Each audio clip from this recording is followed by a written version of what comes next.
Sunday school എന്ന് പറയുന്നത് നമ്മളെ സംബന്ധിച്ചിടത്തോളം ഒരു വിശ്വാസ പ്രഘോഷണം. അതൊരിക്കലും ഒരു തൊഴിലുമായിട്ട് ബന്ധപ്പെടുത്തേണ്ട കാര്യം അല്ല.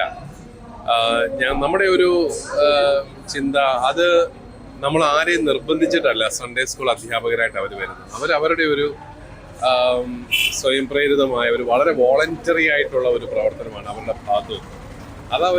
അവരുടെ തന്നെ വിശ്വാസ ജീവിതത്തിന്റെ ഒരു വലിയ പ്രകാശനമായിട്ട് നടത്തുന്ന ഒരു കാര്യമാണ്. അപ്പോൾ അത് ക്ഷേമനിധിയുമായിട്ടൊക്കെ ബന്ധപ്പെടുത്തി കഴിയുമ്പോൾ വളരെ പരിപാവനമായ ഒരു ശുശ്രൂഷയിലേക്ക് സ്വാർത്ഥപരമായ താല്പര്യങ്ങൾ കടന്നു വരും. അപ്പോൾ മതാധ്യാപകരാകാനായിട്ട് കുറേ പേര് താല്പര്യപ്പെട്ട് വരും. അപ്പോൾ ജെന്യുവനായിട്ട് വരുന്നവർ അതിൽ നിന്ന് പിന്മാറും. പിന്നെ വരുന്നവർ കുറേ വർഷങ്ങൾ നിലനിൽക്കണം എന്നുള്ള ഒരു ആഗ്രഹം വരും.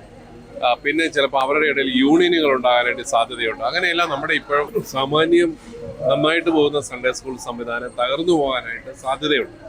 അതുകൊണ്ടാണ് സഭ അങ്ങനെ ഒരു നിലപാട് എടുത്തത്. എനിക്കൊന്ന് കത്തോലിക്ക സഭ മാത്രമല്ല, മറ്റു പല സഭകളും ഇതേ നിലപാട് തന്നെയാണ് സ്വീകരിച്ചത്.